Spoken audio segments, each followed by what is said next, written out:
Hi folks, Dave, the Honest Audiophile. This is the Tripowin Lea, and these are my Honest Audiophile impressions.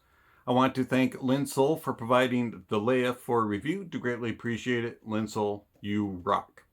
Alright, so the Tripowin Lea, it is a $26 IEM. If you get it with upgraded cables from Tripowin, it'll boost the price up somewhere in between $40 and $45. The Tripowin Lea comes in this very, very small box. It has some specs listed on it, and you'll find that it has 32 ohms of impedance, 105 decibels of sensitivity. It has a frequency response of 20 hertz to 20 kilohertz, a 10 millimeter LCP dynamic driver, and it includes a silver plated cable that connects with 2-pin connectors. Alright, so the Tripowin Lea, you do get a few accessories. You're going to get small, medium, and large silicone tips that look like this. Tips are usable, but they're not my preferred. More about that here in a moment. You also get these very strange removable ear hooks that are very aggressive and thick, and you just slide, there's a little groove in which you just slide them over the cable. Did not use those, did not like them. They felt weird. They did not fit me properly. Very annoying, so I went without those. You also do get your IEM. A little bit of branding on the shell. All metal.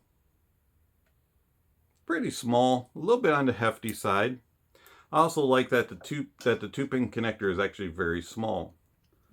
You have a nice big long nozzle with a good angle to it. Very slight wing on the shell. And overall, I find that it's just very well built. And it's just sturdy. This thing doesn't feel like it's going to break whatsoever. I do use the CTM dual flange flexi tip. And I find that the flexi tip fits me a whole lot better.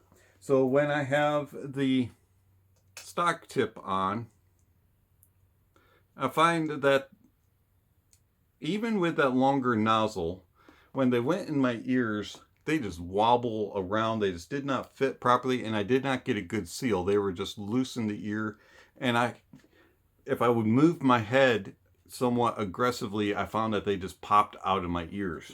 So when I was like walking or jogging, riding a bike, they randomly would just fall out of my ears. With the dual flange tip, they go in my ear and they are sturdy. They are not going anywhere, and I never had any problems with them coming out of my ears. So your experience may be different than mine, but overall I just found that the dual flange tips fit my ears way better, gave me a better seal. With the dual flange tips, I feel like I am yelling at the camera right now. They do block out, I would say, somewhere about 70 to 75% of outside noises. If I'm using my mechanical keyboard with music playing, I do not hear it at all. If I pause the music, I barely hear the mechanical keyboard. Overall, I really do like the build of the Tripowin Lea. I find that it's a very pleasing looking IEM and very well built. Comfort wise, I can wear them for hours on end. Anywhere between 4 and 8 hours was my consistency with them before I started getting ear fatigue. How do they sound? The Tripowin Lea. They have a nice, pleasing, competent bass. It has good tonality to it, good detail retrieval and resolution, and overall I just find it's very well controlled. It is slightly rolled off into the sub bass, so you're not going to get that grumble and rumble and just to it, but it does make an appearance when called upon. It's just very, very subtle.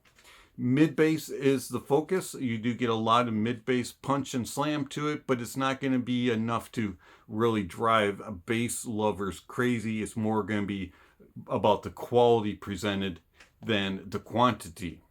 Upper bass is rolled out just a little bit so that it does not bleed into the mids, which is a very nice thing. Very well competent, controlled bass.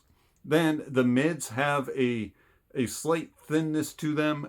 They are very well separated, and they have a good tonality about them. I do wish that they had a little bit more body, a little bit more note weight and density to them, but overall I find them to be pleasing sounding and a very well detailed and good resolved mid. It is slightly forward, it is elevated, and at times it can be shouty, and also it can be a little bit on the bright side.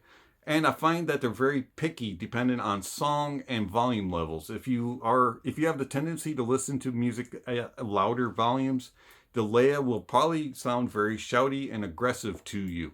They also will sound very bright. I find that the Lea sounds better at lower listening volumes and with tracks that are not mid focused and lower treble focused.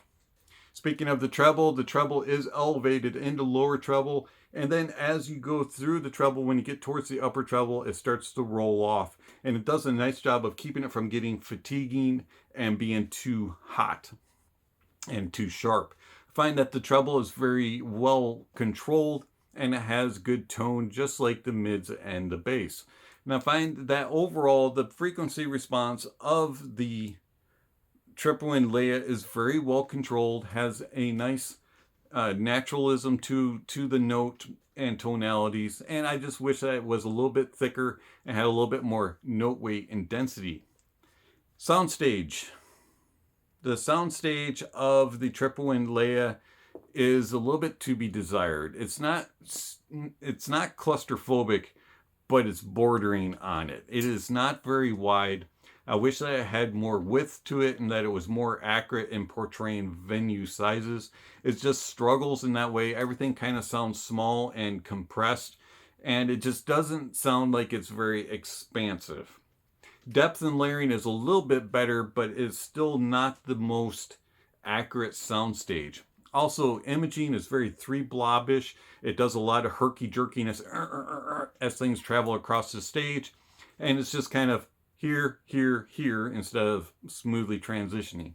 Overall, I wish that the soundstage, depth and layering, and imaging of the Lea were slightly better, but for the price point, it's still okay.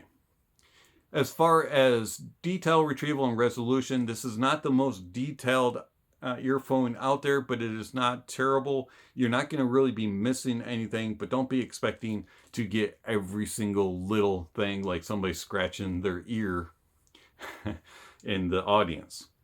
As far as resolution, they're okay. They're a little bit on the harsh side and a little bit on the smeary side. You can get some glariness here and there. But for the most part, for the $26, I'm nitpicking if I say they don't resolve very well. How do they compare to the Blon BL-03s? Now, the Blon BL-03s are going to be warmer. They also are going to be a little bit more thicker in note weight and density. They also are going to have more bass impact. Even in the sub bass and mid bass, the Blon 03 is bigger and thicker. The mids do get a little bleed from the bass, which adds a little warmth and body to them. And the mids are not as forward and as aggressive as the Lea is. Soundstage wise, the Blon 03 is wider and more accurate in width, and also does a better job with depth and layering and is more accurate in imaging. Detail retrieval is about the same as it is with the Lea, maybe slightly better with the Blon, and resolution is on par with the Blon with the Lea. The Lea does do slightly better resolution, actually. I find that at times the Lea will not sound quite as harsh as the Blon. It just kind of depends on the track and on the source. Speaking of sources, I did use it on everything from dongles to DAPs to desktop, and I found that the Lea was pretty happy on everything. The Lea did appreciate having a cleaner source. I found that when you used them on warmer sources, that they became a little bit more muddled and confused than on other gear. Overall, the Tripowin Lea is a very competent and pleasing sound, and I really do enjoy the Tripowin Lea. I think that for the price tag, it's a very good value. It's been Dave, the Honest Audiophile. Thank you for watching, and I'll catch you on the next video. Speaking of next video, somewhere on the screen, subscription links, notification bells. If you haven't already, please check those off. Don't forget to give a thumbs up or a thumbs down to the video. And also, check out the links down below for all kinds of information regarding how you can follow the channel, support the channel, contact the channel, all kinds of good things down below. Gear lists and rankings and music recommendations and all kinds of other things are down below. So check out those links. And then don't forget to enjoy the music, and that honesty is the best policy.